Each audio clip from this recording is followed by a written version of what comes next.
Assalamualaikum warahmatullahi wabarakatuh. Waalaikumsalam. Alhamdulillahirabbil alamin wa bihi nasta'inu ala umuri dunya waddin. Wassalatu wassalamu ala asyrofil anbiya'i wal mursalin sayyidina wa maulana Muhammadin amma ba'd. Puji syukur alhamdulillah, mari kita panjatkan ke Ilahi Rabbi karena berkat rahmat serta hidayahnya pada kesempatan pagi siang hari ini kita dapat berkumpul bermuajahah mengikuti kegiatan tanpa ada halangan dari apapun. Sholawat dan salam marilah kita haturkan kepada junjungan kita Nabi Agung Muhammad Shallallahu Alaihi Wasallam yang senantiasa kita harapkan pertolongan dan syafaatnya kelak di yaumil qiyamah. Kami di sini selaku mahasiswa PJJ PAI menghaturkan beribu-ribu terima kasih atas kehadiran ibu-ibu semua yang sudah membantu kami, mensupport kami untuk mensukseskan kegiatan KKN angkatan 2 ini. Pada kesempatan kali ini saya akan mengajak ibu-ibu untuk sharing terkait materi haid, nifas dan istihadah dasar. Nah, untuk kajian ini saya akan menggunakan buku catatan dari haid. Buku itu adalah buku karangan guru saya, Neng Amirul Alaudin, yang berasal dari Grobogan. Beliau adalah salah satu santri Lirboyo dan juga santri Pondok Mahat Kudus, yang mana juga pengasuh sebuah pondok pesantren sepuh di daerah Grobogan. Harapannya nanti dengan kita mengkaji buku tersebut, yang bukunya kecil gitu Ibu, bukunya kecil, mungil, tapi insya Allah itu isinya bergin, isinya manfaatnya luar biasa sekali. Itu kami hadiahkan untuk ibu-ibu semua, semoga nanti dapat bermanfaat, tidak terputus nih kemanfaatannya, bisa ibu gunakan selamanya, bisa ibu baca berulang kali. Kenapa kok kami di sini itu mengangkat ini bosannya campur-campur kenapa Ibu? Jadi kenapa kok kami di sini itu mengangkat materi haid, kok tidak materi lain, mungkin kerajinan tangan atau mungkin pengolahan sampah atau mungkin tentang demo memasak. Pertama karena memang passion saya itu di masalah fikih. Yang kedua, kita sebagai seorang muslimah, seorang perempuan muslim, ini pasti dan hampir semuanya mengalami yang namanya haid. Gitu ibu-ibu, di sini ada yang bukan haid? Ibu-ibu dulu haid semua bukan haid? Nah, jadi karena itu, jadi kita sebagai seorang perempuan itu pasti mengalami yang namanya namanya haid. Nah, yang kedua kita juga insya Allah mengalami yang namanya nifas. Dan mungkin ada beberapa juga yang mengalami namanya istihadah. Nah, kenapa kok saya mengangkat materi ini? Karena materi ini sangat penting, berkaitan langsung dengan seorang perempuan. Nah, kemudian yang kedua, kenapa kok saya mengangkat materi ini? Karena bagi seorang perempuan muslim yang sudah balik, belajar ilmu haid itu hukumnya fardu ain. Biasa ibu fardu ain itu apa? Jadi wajib tiap individu. Jadi setiap perempuan muslim itu wajib belajar terkait ilmu haid, nifas dan istihadah. Jadi selain perempuan itu mengalami langsung, dia juga punya kewajiban untuk belajar, bahkan tidak bisa diwakilkan. Karena apa? Kok perempuan ini punya diwajibkan atau fardu ain mempelajari haid? Karena tadi selain dia mengalaminya secara langsung, yang kedua berkaitan erat dengan keabsahan ibadah seorang perempuan sehari-hari. sholatnya, puasanya, gimana? Nah, kalau kita tidak tahu darah yang kita keluarkan ini hukumnya apa, kemudian kok setiap kita mengeluarkan darah terus nggak sholat, nah ini kan bahaya. Jangan-jangan ternyata tadi itu bukan darah haid, kadung orang sholat, akhirnya kan kita berdosa. Makanya kenapa kok ini penting sekali dan wajib kita pelajari. Jadi semoga buku kecil ini bermanfaat untuk panjenengan sedaya, dan sengaja tidak saya kasih berupa kertas karena saya yakin nek kertas gampang ical, nek mengawas kuping makin lali. Wong kita itu umurnya yang gampang lupa ibu. Kalau sendiri ya gampang lali. Jadi kalau bentuk buku harapan saya bisa disimpan. Oke, kita mulai mawon ya, karena memang di sini akan mengkaji buku, jadi yang akan saya sampaikan adalah materinya sesuai buku. Monggo bisa dibuka sambil disimak.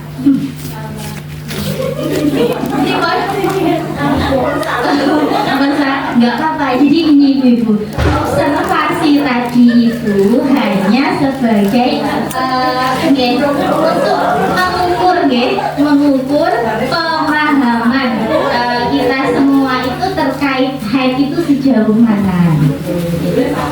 Nggak apa-apa salah. Nah, nanti dari salah itu kita belajar jadi tahu gitu. Jadi semoga saja niat baik ibu-ibu semua di sini dengan ibu-ibu mau meluangkan waktu mau hadir ini tercatat pahalanya orang yang menuntut ilmu. Jadi yang pertama itu adalah terkait definisi haid. Tadi aja ya di soal observasi. Nah, kalau ditanya haid itu apa, kadang kita gini, yo ya kok itu sik metu kae haid. Kadang ada yang seperti itu. Jadi sebenarnya pengertian haid ini ada ya secara spesifik. Kalau secara bahasa haid itu artinya mengalir, gitu. Jadi sesuatu yang mengalir. Tapi kalau menurut syarak, haid adalah darah yang keluar dari pangkal rahim seorang perempuan, secara berkala, mulai usia 9 tahun kurang sedikit ya, bukan dikarenakan sakit ataupun melahirkan. Jadi kalau di situ ada pilihannya lewat vagina sama lewat rahim, yang tepat adalah rahim. Rahim. Karena vagina sakit mau vagina ini cuek kalau tiba kena segel untuk meluak di sakit air, nah beda.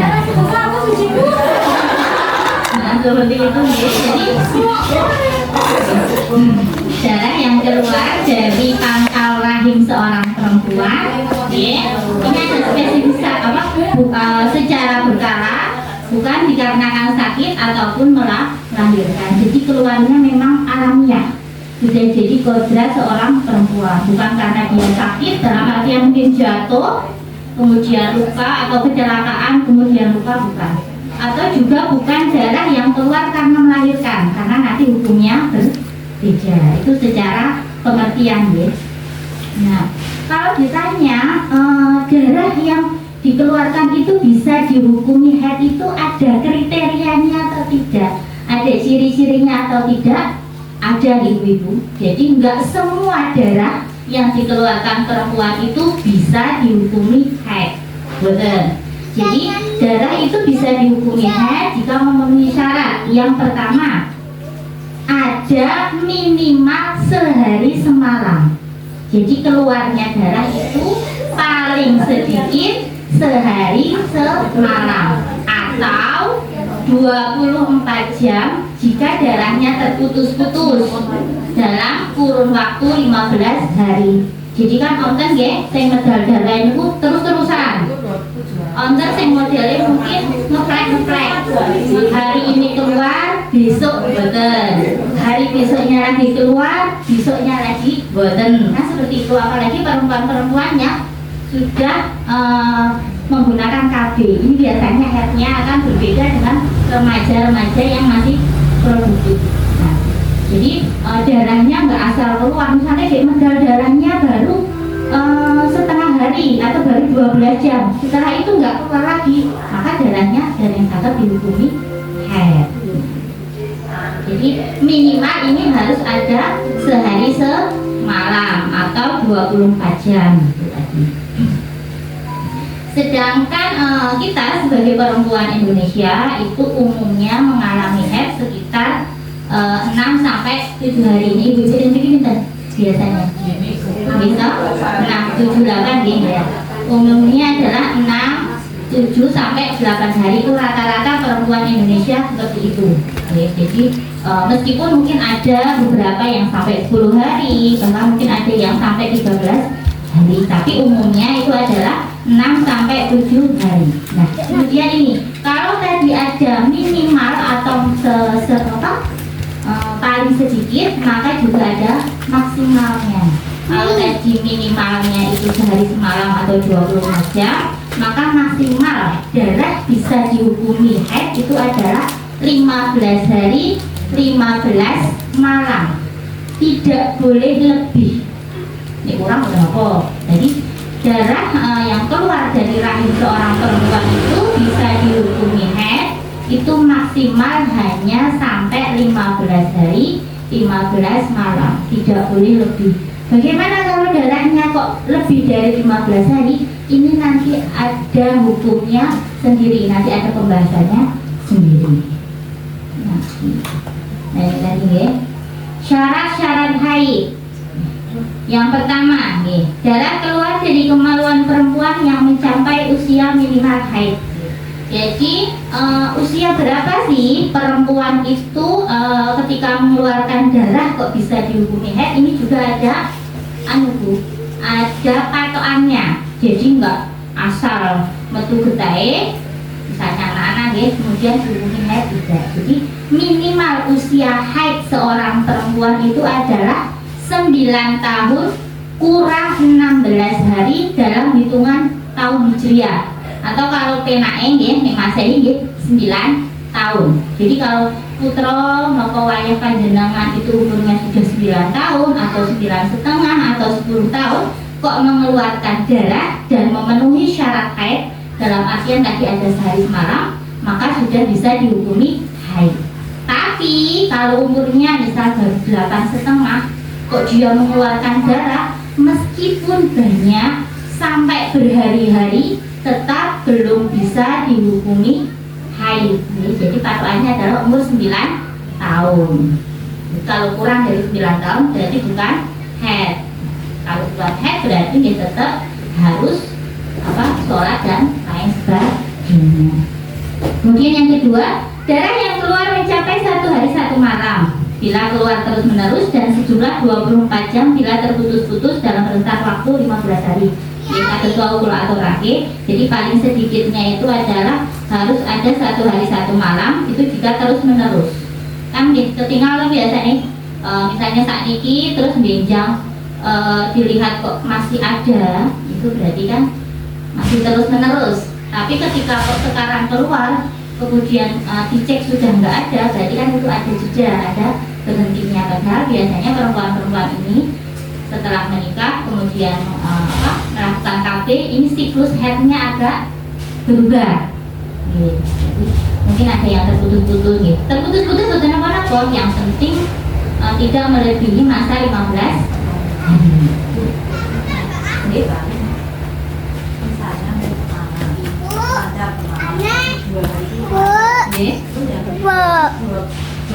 Mana bapak? Terus ada ikut bapak mbak Karaki.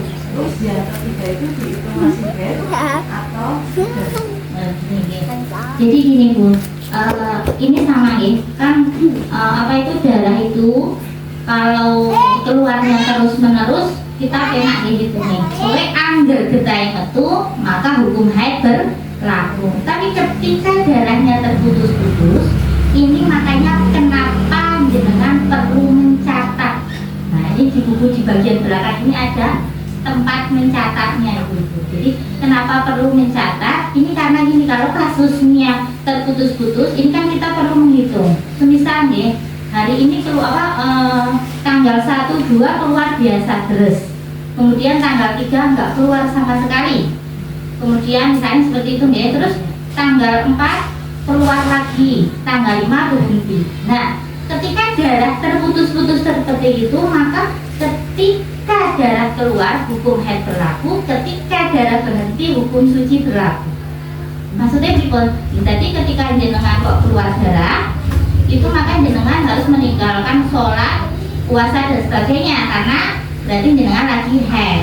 Tapi kalau ketika memang dicek ya, kalau ngecek ini masih ada caranya, pakai kapas ditutul, kok ternyata bersih, berarti kan berhenti, maka jenengan hukumnya suci. Kalau kemarin keluarnya sudah lebih dari 24 jam, maka wajib mandi dulu, mandi kemudian sholat. Terus kok besok keluar lagi, yo haid lagi, seperti itu. Oke, nah sambil nanti dihitung. Kalau kok terputus-putusnya itu masih dalam kurun waktu 15 hari, ternyata di total nggak sampai lebih nih. Maksudnya di total ternyata ada 24 jam, meskipun lema tuh nggak ada ngasih 14 dino. Misalnya gini, sebenarnya ini ada nanti ya, perhitungan ini ada babnya sendiri kan. Nah, misalnya setiap hari hanya keluar 2 jam misalnya, sehari 2 jam. Itu kalau 14 hari kan berarti 28 jam nih, betul? 1 hari 2 jam, nih selama misalnya keluarnya selama 7 hari, berarti 7 kali. Selama berapa? 14 hari, berarti kan 28 jam. Nah, 28 jam itu kan sudah lebih dari 24 nih, betul? Nah, maka itu sudah termasuk haid, meskipun keluarnya terputus-putus. Jadi, kenapa itu bersih di sela-sela haid ini tetap dihukumi haid. Nah, dan meskipun kita sudah sholat, sudah puasa, nggak apa-apa, nggak dosa. Makanya ada perhitungannya. Jadi memang makanya kenapa ini kita perlu mencatat, karena gitu kalau darahnya terputus-putus, nek boten dicatat terus lupa, ini yang repot. Kemudian saya lanjutkan, keseluruhan darah tidak melebihi 15 hari nggih, karena maksimalnya 15 nggih, nggak boleh lebih. Kemudian darah keluar setelah masa suci 15 hari. Nah, ini. Jadi minimal masa suci yang memisahkan antara haid 1 dengan haid kedua itu harus ada 15 hari, 15 malam, itu minimal. Jadi mungkin gini, tanggal 1 sampai tanggal 8 jenengan haid. Nah, untuk bisa dihukumi haid lagi besok, itu sucinya harus minimal ada 15 hari. Kata dipahami ya, jadi kalau kurang gimana Bu? Misalnya saya sucinya baru 10 hari atau saya sucinya baru 12 hari. Nah, ini nanti masuknya ke pembagian hukum mustahadah, istihadah. Ada hukumnya sendiri. Jadi minimal harus 15 hari. Jadi kalau misalnya jenengan biasa haid 7 hari, sedikit normal ya. Paling enggak ya sucinya kalau siklusnya sebulan 30 hari berarti harus 23. Tapi bukan yang penting misalnya nanti kalau sucinya sudah 17 hari, bukan apa-apa, sucinya sudah 18 hari, enggak apa-apa. Yang penting jangan kurang dari 15 hari. Soal itu batas tuh. Jadi pemisah antara haid 1. Iya, jadi kan gini, haid itu kan ada yang siklusnya panjang, ada yang siklusnya pendek. Ya, siklusnya pendek itu kan kadang sebulan bisa 2 kali, ya betul Bu. Nah, jadi kadang baru suci 16 hari atau kadang baru suci 15 hari sudah keluar lagi. Gak apa-apa, yang penting tidak kurang 15 hari sucinya. Tapi kalau yang siklusnya panjang, mungkin gini, bisa sampai bulan depan. Jadi bulan ini 7 hari, nah, nanti setelah 23 hari baru yang terakhir, berarti kan jatuhnya di bulan depan. Nah itu kan tiap orang jatuh-jatuh. Enggak masalah, yang penting itu tadi tidak kurang dari 15 hari sucinya. Kemudian selanjutnya hal-hal yang diharamkan bagi perempuan haid dan nifas. Saya sesuaikan buku ya, jadwalnya. Jadi bagi seorang perempuan yang sedang mengalami haid atau nifas itu ada beberapa hal yang diharamkan. Yang diharamkan berarti tidak boleh dilakukan. Kalau dilakukan kita berdosa. Yang pertama sholat, baik sholat wajib maupun sholat sunnah, ini kita wajib meninggalkan dan tidak perlu diqodho selama haid. Yang dikodok apa? Yang dikodok sholatnya apa? Hanya nanti ketika datang dan selesainya haid saja. Jadi ketika jenengan haid 7 hari, maka sholat 7 hari dikodok, betul? Ya, tidak perlu. Kemudian sujud syukur. Sujud syukur ini kalau kita dalam keadaan haid atau nifas juga diharamkan, karena syaratnya harus suci dari hadas dan najis meskipun sujud syukur. Jadi nih misalnya yang saya kita lihat mungkin di apa itu bedah rumah biasanya langsung sujud syukur. Nah sebenarnya itu tidak memenuhi syarat nih, karena belum tentu apa suci dari hadas dan sujud syukur tidak boleh. Kemudian sujud tilawah ini juga tidak boleh. Sujud karena mendengar ayat sajdah itu juga tidak boleh. Jelas kan kita harus suci dari hadas dan najis. Kemudian puasa, saya kira ibu pasti sudah paham ya, baik puasa wajib, puasa sunnah atau yang mungkin biasa Daud, puasa segala macam puasa. Kalau kita sedang dalam kondisi haid atau nifas ini juga tidak diperbolehkan. Kemudian yang selanjutnya tawaf, ya. Tawaf ini bagi yang haji atau umroh, ya, ini juga tidak boleh. Makanya mungkin dengan ya mbak, nah kok nek pas tawaf kok haid, makanya ada kasus ketika mau umroh karena dia masih produktif, haidnya masih lancar, kemudian mengkonsumsi obat agar tidak haid, itu juga nanti hukumnya sebenarnya ada. Kemudian yang selanjutnya membaca Al-Quran dengan niat membaca. Nah ini juga sering. Jadi bagi perempuan yang haid dan nifas ini haram hukumnya membaca Al-Quran dengan niat kita baca, misalnya niatnya membaca ayat Al-Quran tidak boleh. Tapi kalau membaca Al-Qurannya ini itu kok niatnya apa berdoa atau sudah jadi wirid kita, sudah jadi amalan kita, maka tidak apa-apa. Yang penting kan itu kan biasanya sudah hafal gitu, sudah hafal dan tidak membaca. Nah itu boleh. Sekali doa-doa kan banyak, doa mau makan itu kan ayat Al-Quran gitu, doa mau masuk kamar mandi, masuk padat, jadi nggak apa-apa. Baca doa yang doa-doa itu tersebut adalah bagian dari ayat Al-Quran, meskipun kita sedang dalam kondisi haid nggak apa-apa, karena niatnya berdoa. Atau wiridan itu juga nggak apa-apa, kayak dengan tahlilan, itu mungkin yang tahlilan itu nggak apa-apa. Yang tidak diperbolehkan adalah tawasulnya, jadi nggak apa-apa. Jadi misalnya sudah biasa wirid apa gitu, misalnya gini, jenengan sudah punya kebiasaan berdoa asal baca surat Al-Mulk misalnya, atau Waqiah biasanya untuk nambah rezeki. Saya sudah bertahun-tahun, saya sudah punya ijazah memakai Waqiah tiap baca asar. Nah, kalau itu sudah jadi wiridan kita, sudah dilaksanakan setiap hari istiqomah, maka ketika jenengan haid atau nifas tetap boleh dibaca. Tapi nek buatan kulino moro-moro mboten asar, yang sudah jadi wirid, nah itu. Kemudian menyentuh atau membawa mushaf. Nah ini jadi itu menyentuh, membawa Al-Quran, ya, ini tidak diperbolehkan, dalam artian hukumnya haram, ya. Mushaf ini ya jelas, mushaf ini adalah yang dikatakan mushaf ini adalah yang ayat Al-Quran, atau ini Al-Quran yang ayatnya atau tulisan Arabnya lebih banyak, berbeda dengan tafsir nih. Nah kalau tafsiran yang mana kok isinya itu lebih banyak Latinnya atau tulisan bahasa Indonesianya, itu sebagian ulama memperbolehkan, boleh. Tapi kalau yang mushaf benar-benar Al-Quran itu tidak boleh.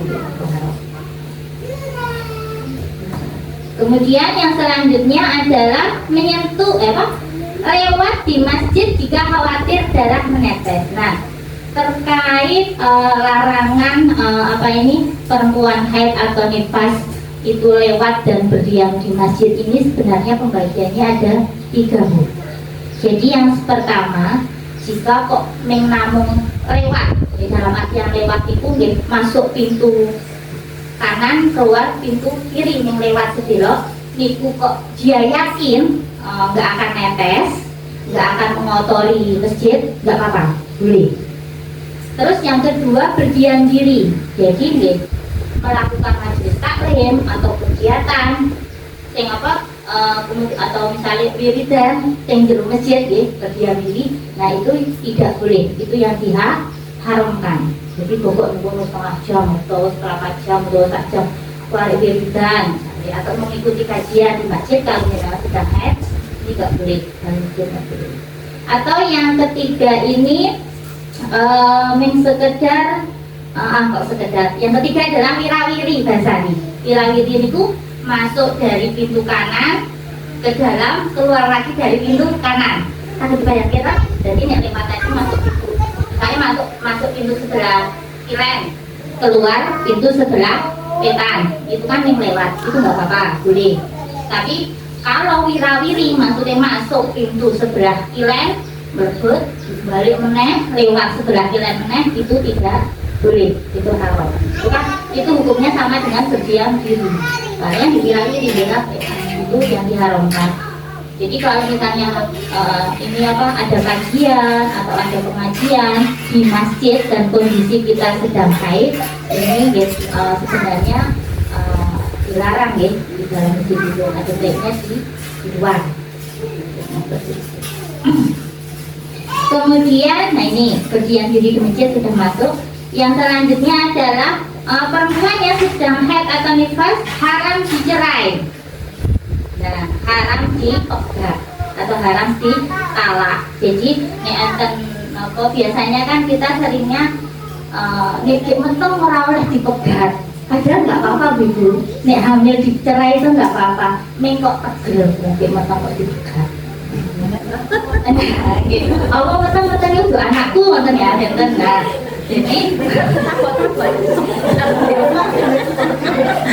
jadi yang haram dicerai itu adalah perempuan yang sedang haid atau nifas. Kenapa kok perempuan yang haid atau nifas ini dilarang dicerai? Karena akan memperpanjang masa iddahnya.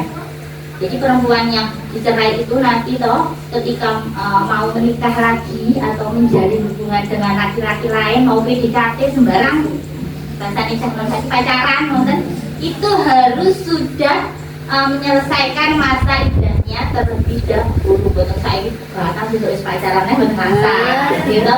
Nah jadi ada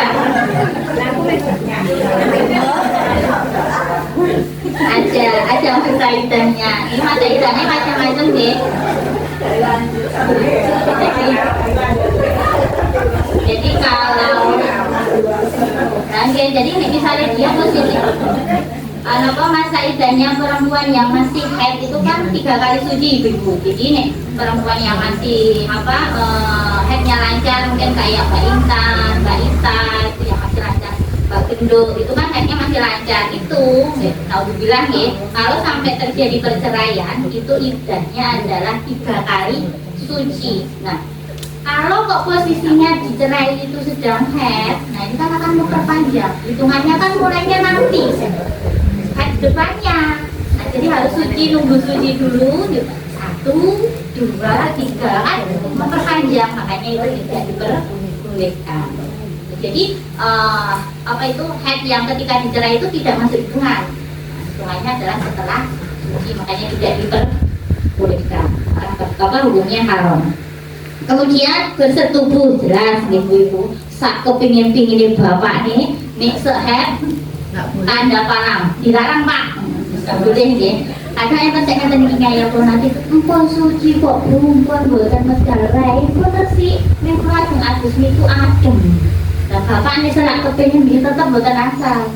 Jadi meskipun darahnya sudah tidak keluar gitu, kalau belum melakukan mandi besar maka tidak boleh berhubungan suami istri. Atau satu jadi harus mandi suci dulu, mandi besar dulu. Buatan asal sekalian. Oh. Anggitnya ngirit banyu untuk biasa. Niki berlaku di daerah Sawangan itu sering nonton di daerah Asrep tuh. Asrep.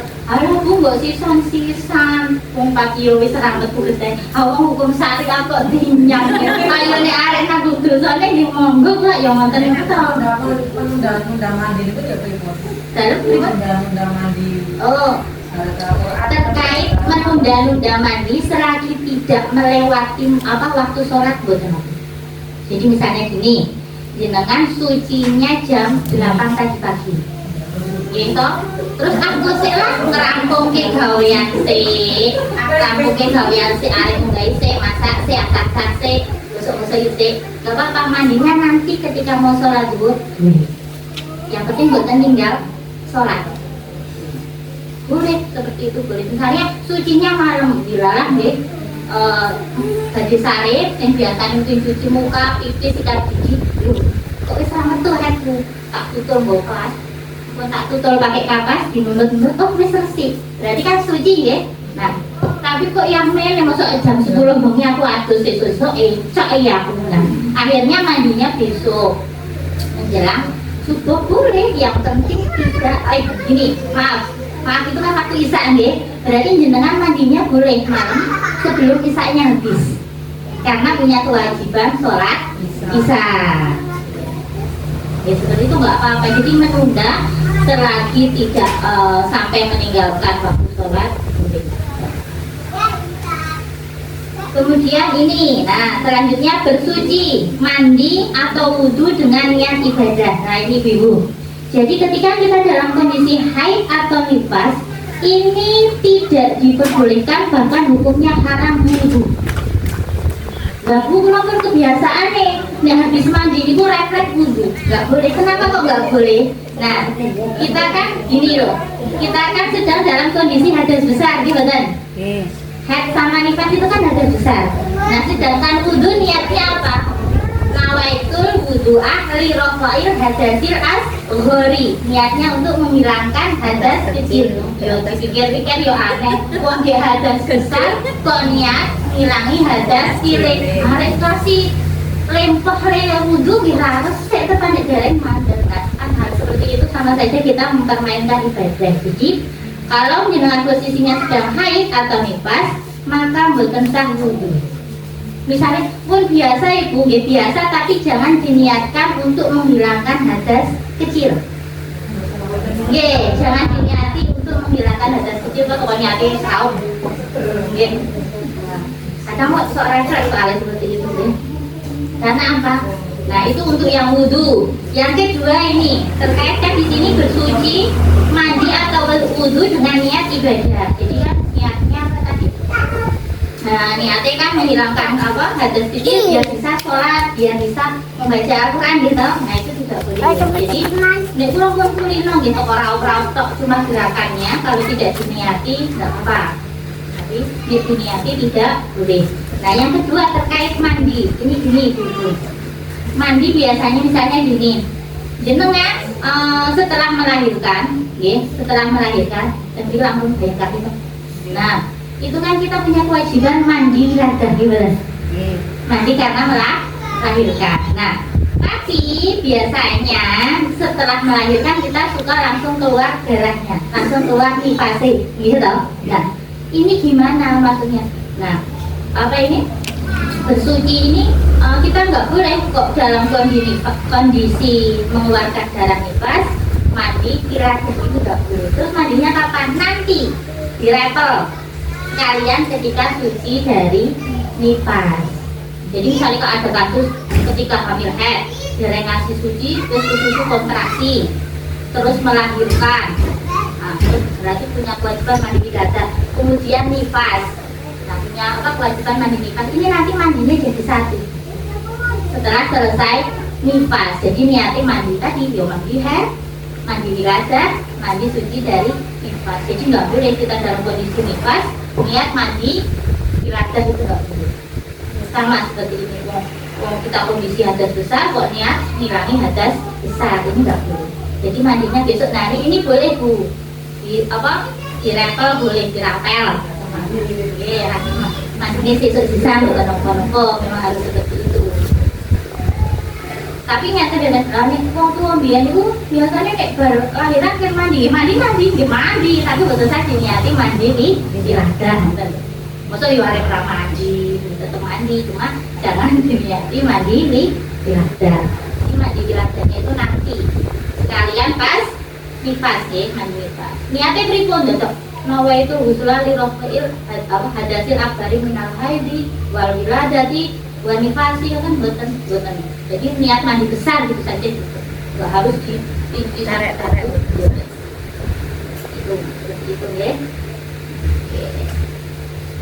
Catatan penting. Nah ini, jika haid atau nifas datang setelah masuk waktu sholat yang sekiranya cukup untuk digunakan sholat dan dia belum melaksanakannya, maka dia wajib mengqadha sholat tersebut. Nah ini terkait qadha sholat.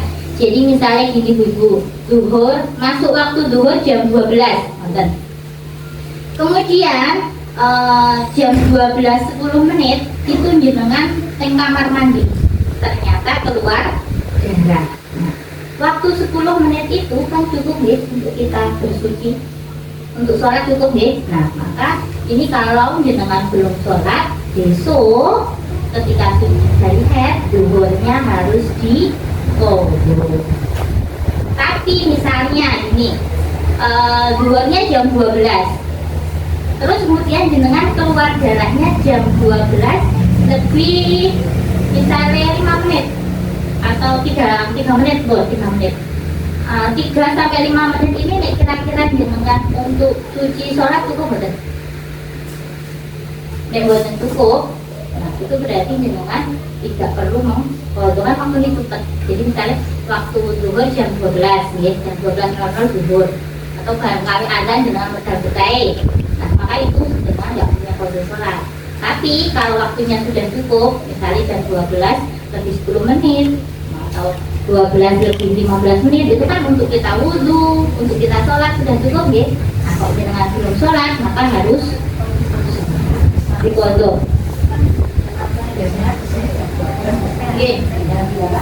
Kalau saya misalnya ya kalau 12 jam 12 sudah ada.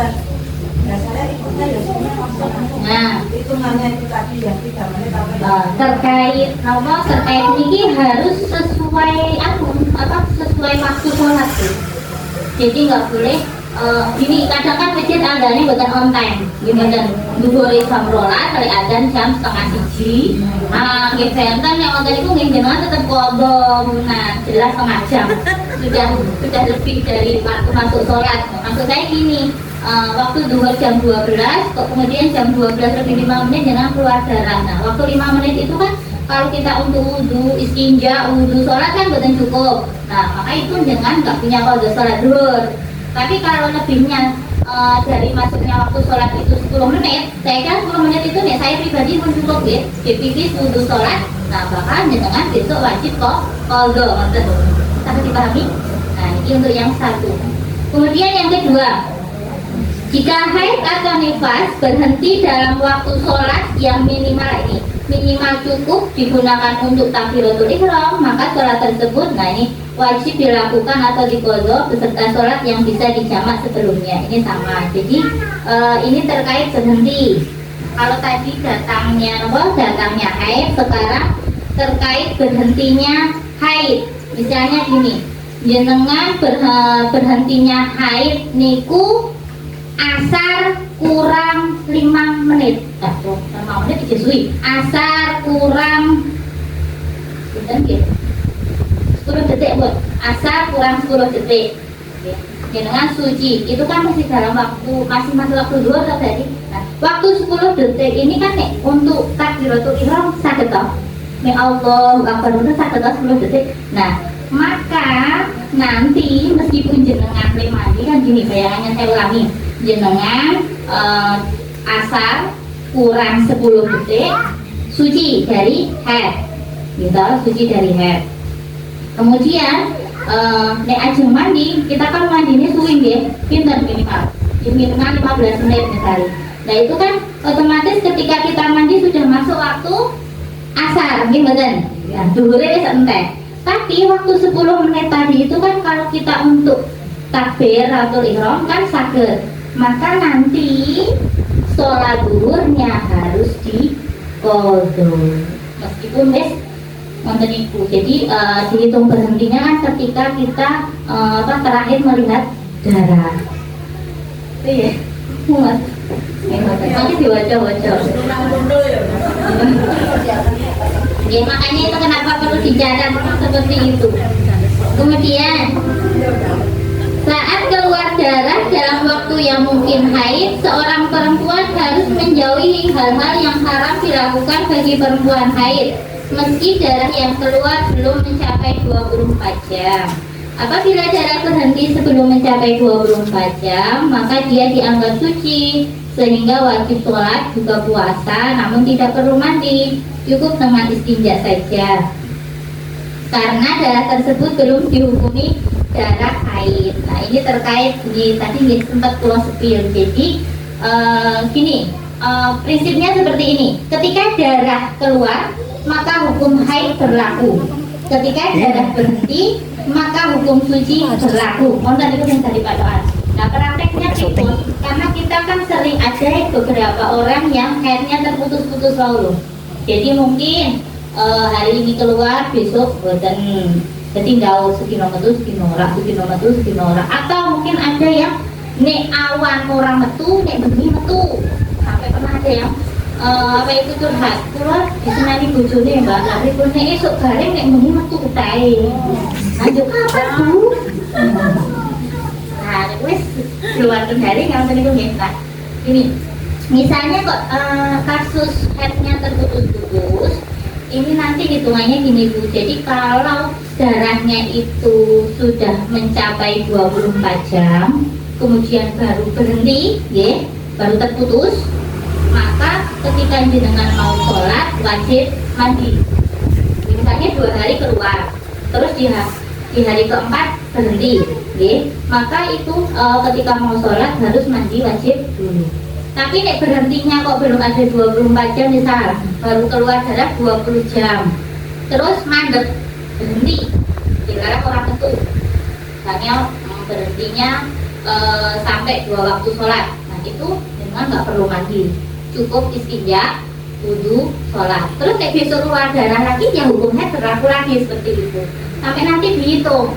Kalau kok masih ketika di total kok masih dalam kurun waktu 15 hari, ternyata boleh di total nih apa itu sudah ada 24 jam, sudah lebih, maka aman, semuanya dihukumi haid. Dan pripun Mbak, ini kurang kadung sholat, kadung puasa, ini sebenarnya ada sebenarnya ada 2 pendapat ya. Ada yang kalau menurut mayoritas ulama atau pendapat yang sahih ya, boten kanggo, tapi tidak berdosa, justru malah kita dosa nih boten sholat. Ayo nih ternyata itu sudah nggak keluar lagi. Jadi pokoknya intinya ketika darah haid keluar ketika darah keluar hukum haid berlaku, ketika darah berhenti hukum suci berlaku. Nah, cara memastikannya ya harus dicek nih wow, boten saged yuk pengiro-iro ndelok teng katok ana teng pembalut boten saged nggih, harus dicek karena kan gini kadang kasusnya darahnya nggak sampai menetes di celana atau di pembalut, tetapi ketika kita cawi di kemaluannya ada, atau nah jadi harus ditutul pakai kapas atau pakai tisu atau pakai kain yang warnanya putih, dipastikan. Kalau memang bersih, benar-benar bersih, maka sudah bisa dihukumi suci. Tapi kalau masih ada minta peleret atau cuma dremok-dremok, maka belum suci. Jika darah kembali keluar dalam kurun waktu 15 hari sejak keluarnya darah pertama, maka ia dihukumi haid lagi dan begitu seterusnya. Jika jumlah darah yang keluar sudah mencapai 24 jam lalu berhenti, maka ia dihukumi suci sehingga wajib mandi besar dan melaksanakan sholat serta puasa. Tidak diperbolehkan menunggu hingga keluar waktu sholat menurut pendapat yang kuat. Jadi intinya nomor 3, 4 itu tadi.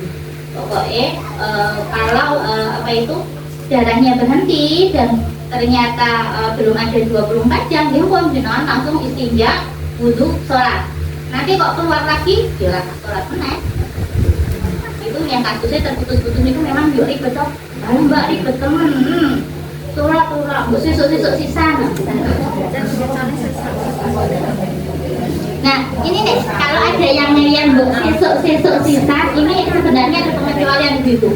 Kalau dia punya kebiasaan terputus-putus, Dalam artian setiap head itu memang seperti itu, terputus-putus, tapi nanti akhirnya ternyata ya selesainya hanya dalam waktu 7 hari. Itu boleh nunggu, Bu. Boleh nunggu. Tapi kalau dia tidak punya kebiasaan terputus-putus maka nggak boleh. Ya pokoknya suci, asrama metu sholat, metu head neh. Orang metu sholat neh. Tapi yang bikin rata-rata lancar apa putus-putus? Singkat, putus-putus. Nah, memang harus ya seperti itu.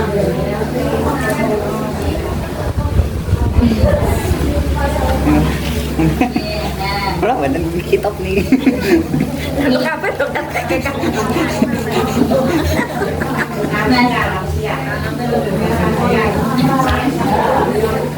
Ini masa suci, ya. Masa suci tadi sudah, ya. Masa suci sudah jelas apa? Ya. Jadi sudah dijelaskan tadi, ya. Masa suci yang memisahkan antara head 1 dengan head kedua itu minimal harus 15 hari, 15 malam. Nih, lebih mana nggak apa-apa. Terus kalau ditanya maksimalnya berapa, nggak ada batasnya, Bu. Oke, yang perlu dipahami adalah minimalnya, jadi nggak boleh kurang dari 15 hari. Tapi nih misalnya, Bu anak kula saat ini head, terus empun setahun buatan head mulai pripun. Ya secara agama, secara fikih nggak apa-apa. Cuma mungkin secara kesehatan ada masalah. Jadi kalau mau tanya kenapa, ada apa, ditanyanya ke dokter. Tapi kalau hukum nggak apa-apa secara hukum. Katakan nonton saya nonton itu. Apa tanda suci dan bagaimana cara mengetahuinya? Nah itu tadi sudah. Yang pertama, kapas dalam kondisi kering, tidak ada warna darah apapun. Jadi jenengan jongkok, ya, cara ngecekin jenengan jongkok, kapasnya niku jenengan lebetke teng dalan agak ke dalam ya Bu. Ampun mingkrik, ampun mingkrik lambene, tapi agak ke dalam. Memang kadang yo endomaknya agak ke dalam. Oke. Nih di luar nanti khawatirnya buatan kena jero nih, jadi agak dalam. Itu pakai terus diusahakan jangan pipis dulu. Ya pipis itu ketakutan yang nganternya, jongkok, langsung dicek, nanti baru pipis, cawik dan sebagainya. Kapas terdapat cairan putih bening atau putih berwarna senada dengan kapas atau gosok dari tengah. Tanda sucinya adalah jika kapas tersebut tidak ada warna darah.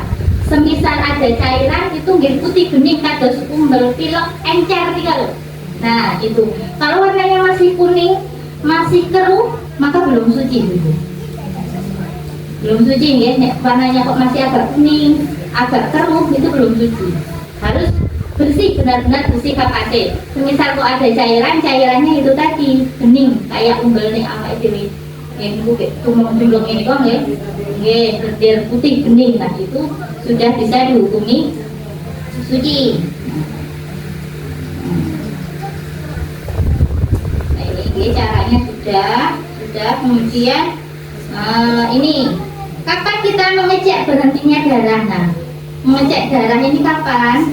Pertama, ketika mengganti pembalut sebisa mungkin menjelang akhir waktu sholat.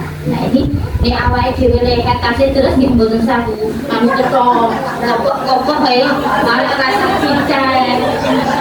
Ini berarti nek darah tasnya terus boten ini berlaku nek darah putus-putus. Jadi kok wis ramet tuh yo. Nah itu kok dicek nek ketok pembalutnya tembus dicek kuwi yo mboten sah, mboten perlu nggih. Terus kemudian setiap hendak tidur malam di ajeng sare niku nggih dicek. Jangan-jangan apa darahnya berhenti. Nah, nanti kalau bukan dicek ada waktu sholat yang terlewat, ini kan bahaya. Kemudian menjelang kebiasaan sucinya, misalnya biasanya dengan kate 7 hari. Nah, maka menjelang 7 hari niku kok kira-kira pun buatan pakai medal itu harus sering dicek. Kadang gini, soalnya semakin bertambah usianya biasanya headnya itu semakin berkurang. Misalnya memasuki masa menopause yang tidak sadar begini, ada sebagian itu memasuki menopause malah justru deres. Oke, deres. Malah jadi koprok macam itu. Tapi ada juga yang memasuki masa menopause itu headnya tambah sedikit, mungkin biasanya 7-8 hari, 4 hari sudah bersih, 5 hari sudah bersih. Maka ketika kok darah ini sudah menjelang kebiasaan, kok wis rapate ketok, maka ini juga harus segera dicek. Oke, mungkin wah ini sebenarnya kata materinya ini mengkalkulasi minjam won. Ini yang head jalan terputus-putus minjam. Oke, ini satu lagi ibu, cara menghitung head nggih. Jenengan biasanya nek menghitung head terus pundi ibu. Misalnya gini, keluar tanggal 1 sampai tanggal 10. Itu berapa hari keluar head berarti? 5 hari. Berapa hari? Ya, 9 hari. Jadi cara mengkalkulasi atau menghitung darah head sama dengan kita menghitung hari atau jam. Jadi misal tanggal 1 jam 10 pagi keluar darah, maka terhitung sehari semalam adalah tanggal 2 jam 10. Jadi kalau keluar darah dari tanggal 1 sampai tanggal 10, maka berarti keluar darah 9 hari, bukan 10 hari. Jadi hitungannya seperti hitung jam. Nanti hitung sucinya yuk mulai lagi dari tanggal 10 itu berapa hari. Jadi hitungannya patokannya seperti kita menghitung jam. Keluar darah dari tanggal 1 sampai tanggal 7, berarti keluar darah 6 hari seperti itu. Oke. Mungkin materinya saya cekapkan sampai di sini dulu untuk materi terkait keluar darah terputus-putus dan hukumnya. Kita lanjut minggu depan. Mungkin ada yang mau ditanyakan, monggo. Bebas menawi saya bisa jawab sekarang, jawab sekarang. Nek kula bingung mangke tak tanglepi guru kula riyen. Monggo. Nama berarti betul kayak aku. Nek mau kan dihentikan yang mas surat-suratan dari yang wajib. Oke. Nek kami yakinan itu kan Al-Fatihah itu terbiasa baca. Itu boleh ikut baca atau tidak? Oh berarti terkait tawasul. Tapi pas haid. Oke, terkait membaca ayat Al-Quran ketika kita sedang haid atau nifas. Ini kan tadi kalau niatnya membaca Al-Quran maka haram hukumnya. Tapi kalau ayat Al-Quran itu sudah jadi bagian doa keseharian kita dan kita niatkan doa, tidak apa-apa. Kemudian misalnya bacaan ayat Al-Quran itu sudah jadi wirid kita. Oke, sudah jadi amalan, maksudnya amalan kita sudah biasa ngamal mungkin setiap waktu asar waqiah, esok yasin, sebelum tidur al-mulk. Nah itu sudah jadi kebiasaan bertahun-tahun, itu juga tidak apa-apa. Nah yang ditanyakan Mbak Pur adalah ketika kita mengikuti kegiatan yasin tahlil dan posisinya sedang haid, itu boleh enggak? Tadi kan kalau ngatur boleh nih, orang haid itu boleh ikut kegiatan yasin tahlil, ikut baca ayat ada alif lam mim, terus qul huwallahu ahad, terus ada alif lam mim, itu boleh enggak? Boleh. Nah, yang tidak diperbolehkan adalah tawasulnya ibu. Jadi ilah al-goroh itu biasanya pemimpin tahlilnya itu kan pertama kan ilah al-goroh tinggal di Mustafa dan Putar. Nah itu kalau kita sedang haid itu tidak boleh baca Fatihahnya. Terus gimana? Kita ganti dengan bacaan Baqiyatus Sholihah, Subhanallah walhamdulillah wala ilaha illallah wallahu akbar 7 kali. Jadi lihat lainnya Al-Fatihah kita bacanya itu. Kenapa? Kok nggak boleh?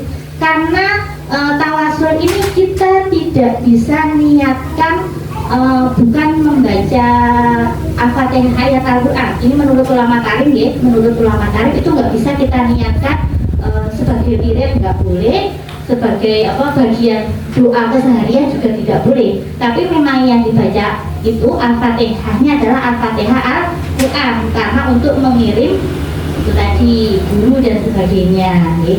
Jadi itu kalau menurut ulama karim itu tidak boleh. Jadi jangan ganti dengan bacaan Baqiyatus Sholihah. Tapi mungkin ada sebagian kecil ulama lain yang memperbolehkan. Tapi saya ikut yang mayoritas ulama yang tidak memperbolehkan. Jadi ketika misalnya Bona doa Al-Fatihah, subhanallah walhamdulillah wala ilaha illallah. Ya. Ya sama, setiap tawasul apapun seperti itu. Yuk Yasinin apa ya? Yasinnya boleh, diikuti boleh. Yasinnya boleh. Cuma tawasulnya. Iya, yang nggak boleh tawasul. Kan di situ kita niatnya apa? Berdoa. Niatnya berdoa. Terus niatnya kan itu doa ya, untuk berdoa. Bacaan Yasin tahlilnya itu niatnya untuk berdoa. Nggak apa-apa. Jadi bacaannya sudah bukan diniatkan membaca Al-Quran. Nggak apa-apa. Mungkin ada yang ditanyakan lainnya.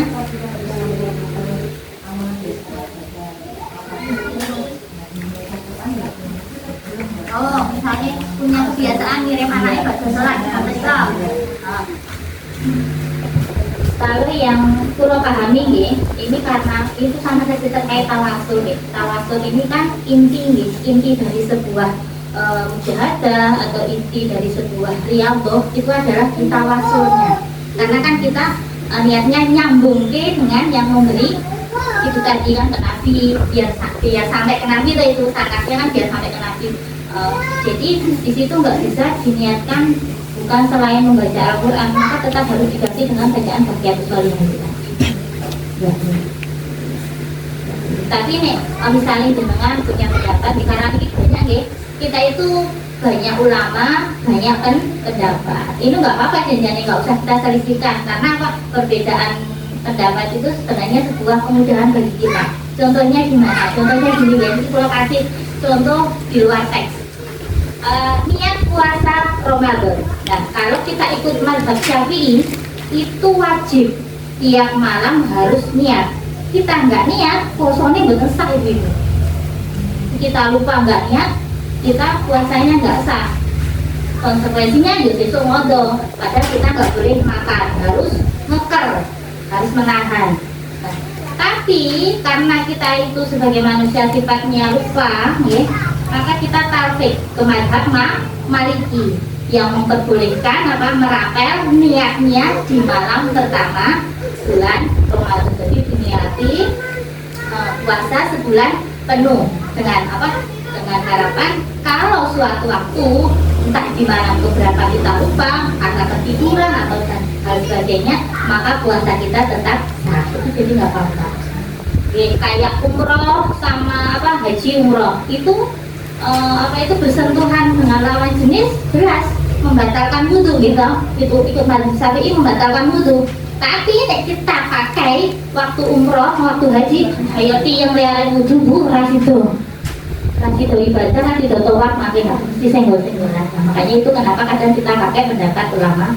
Nah, jadi ketika di kondisi darurat atau kondisi spesial kita pakai yang bukan kita anut keseharian nggak apa-apa. Tapi ini untuk keseharian campur-campur bergerakan kali ini. Kadang melu iki, suaranya melu iki, suaranya melu iki bukan, nggak boleh. Piye ngomong. Mungkin ada yang mau ditanyakan lagi. Oh, untuk doa anak-anak itu kan niatnya doa nggak apa-apa. Nah, doa mau belajar dengan guru di kota ya, itu nggak apa-apa, niatnya doa. Kan buat tawasul kan. Oke. Selesai. Terus malamnya niat mau puasa. Ya sini terkait terapelan itu bukan berarti kemudian kita nggak niat di ibu-ibu. Itu hanya mengantisipasi nih kita lupa. Tapi tetap kita punya kewajiban tiap malam niat. Nonton loh. Jadi tetap kita tiap malam niatkan dengan seret terawih. Insya Allah niatnya buatan ketinggalan. Beda nih terawih negara kalau buatan ketahuan gitu. Nah jadi dengan seret terawih biasanya imamnya kan nganu ya. Nah pokoknya gini, kita tetap wajib niat tiap malam. Cuma jika kok suatu waktu atau suatu malam kita lupa, puasanya tetap sah, itu maksudnya. Salam? Nggih. Nggih, iya boleh. Jadi terkait napa ning pelafalan gitu, pelafalan. Jadi niat itu memang boleh. Jadi enggak niat misalnya niat itu kosong. Seperti misalnya ketika sahur terus sebelum berdoa kita niat nggak apa-apa, yang penting itu janjinya nafsi ya sendiri-sendiri yang tahu. Nah itu karena kalau punya kita kan biasanya mempermudah, mengingatkan ya, mengingatkan ya, sama-sama tidak berdoa. Mungkin nonton balik. Oke, mengajarkan ikro untuk perempuan yang haid atau apa ini atau sedang nifas, ini terkait mengajarkan Al-Quran ini juga sebenarnya ada perbedaan pendapat. Tapi kalau ke ikro itu boleh, itu kan bukan apa, bukan satu Quran ya, boleh nggak apa, tidak boleh kan? Soalnya nanti kalau yang seperti takfir, ya, seperti yang mungkin sekolah takfir itu kayak mungkin Kang Amin lebih paham juga, ini ada hukumnya sendiri. Jadi kalau mengajarkan ikro, silakan dengan guru TPA. Kalau saya ngasih ikro, GHED itu kalau ikro apa? Nanti nih Quran dengan Al-Quran ini sebenarnya saya ikut pendapat yang tidak boleh ya. Soalnya kan membaca Al-Quran yang menghafal, untuk menghafal Al-Quran saja itu tidak boleh menambah hafalan ketika haid, hanya boleh murojaah, jadi mempertahankan hafalan. Misalnya hafalan itu 10 ayat, ya itu 10 ayat itu yang dipertahankan, nggak boleh menambah. Monggo lo kali diunjuk tidak, mungkin ada lagi malah ngantuk ya.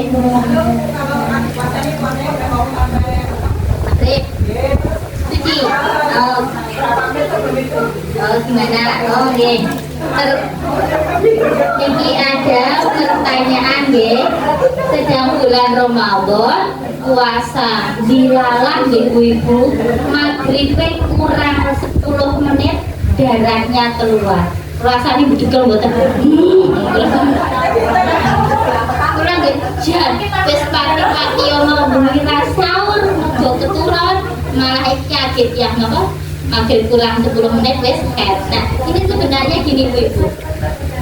Kalau menurut guru kula, Neng Amirah, Kiai Hasim, itu jenengan bisa tidak langsung membatalkan.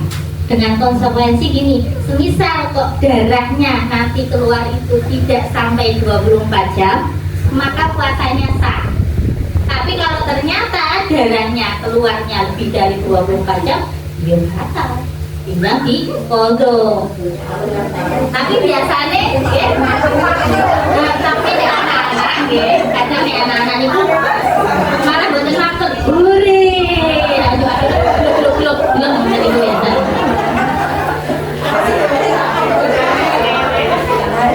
Nah itu sebenarnya seperti itu. Jadi mau dibatalkan langsung ya nggak apa-apa dengan konsekuensi ngobrol. Tapi mau tetap mempertahankan sampai nanti berbuka juga boleh dengan konsekuensi yang misalnya darahnya sering terputus-putus. Ini kok ternyata di jam 11 geteng kumandet misalnya nggak keluar lagi, jadi nggak ada 24 jam aman Bu, bosone mau sah, besok rasa ngobrol. Kalau masuk 10 menit terang, bukan apa-apa 10 menit yang ada dulu. Tapi ini jenengan seperti itu. Ini biasanya kemana pulang dia bisa tahu kok. Kacang-kacang pulang 5 menit ya. Mungkin ada lagi. Oke, ini saya ibu-ibu berhubung yang kita kaji ini buku dan materi dalam buku masih ada, jadi saya minta juga kehadirannya lagi. Nah ini kita sepakati mawon, saya derek panjenengan bisanya hari apa, monggo. Mau hari apa saya ikut. Jadi kami menyelesaikan dengan mawon, mungkin dengan saya. Oh iya. Jadi saya mohon kehadirannya lagi. Satu lagi kita niatkan di sini saya nggak niat menggurui, mboten saya nggak merasa lebih bisa buatan, saya cuma niatnya di sharing, kita nopo belajar bareng-bareng ya, harapannya nopo itu apa itu bisa menambah ya, menambah pengetahuan kita, kemudian yang kedua juga kita mendapatkan pahalanya orang yang menuntut ilmu, karena yang menuntut ilmu itu bukan sekedar nopo sampai kita meninggal pun kita masih punya kewajiban untuk belajar. Jadi niki untuk pertemuan selanjutnya ngesaknya ini kapan kali?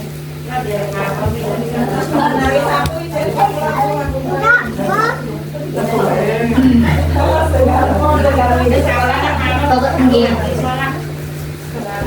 Sabtu nggih, Sabtu lagi kados wau sami saged nggih. Alhamdulillah.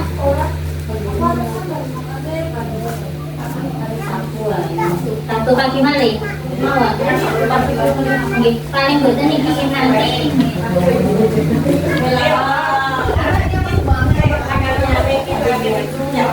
Iya, itu kalau kita 4 kali pertemuan kok Bu, kita hitung. Jadi sebelum itu selesai. Jadi bareng-bareng healing. Jadi Sabtu lagi boten apa-apa. Oke. Diparingi sehat Korea yuk. Kami saged rawuh mau sareng-sareng, kowe santai mawon Bu. Makanya misalnya kalau nanti yang kados niki Mbak Esti ini kok jenengan ngendikane ngeten iki, nanti kita bisa saling sharing. Mungkin saya keliru kan bisa nggih. Saling sharing mawon.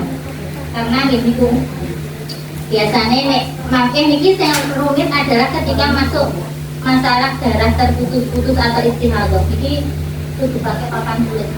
Soalnya hitung-hitungan. Jadi kalau sinauan teman kita. Tapi boten sak boten Mbak, boten mumet akan tolong. Sampun boten wonten pertanyaan mare? Menawi boten wonten pertanyaan.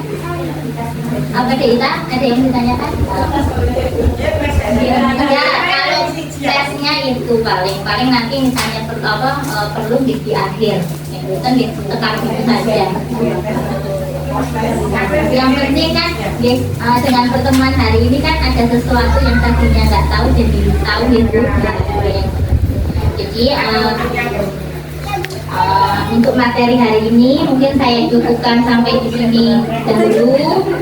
Semoga kalau memang ada kemanfaatan yang bisa diambil, monggo bisa dipraktekkan, dan apabila ada kesalahan saya minta maaf, itu mungkin dari kebodohan saya. Saya akhiri, wassalamualaikum warahmatullahi wabarakatuh.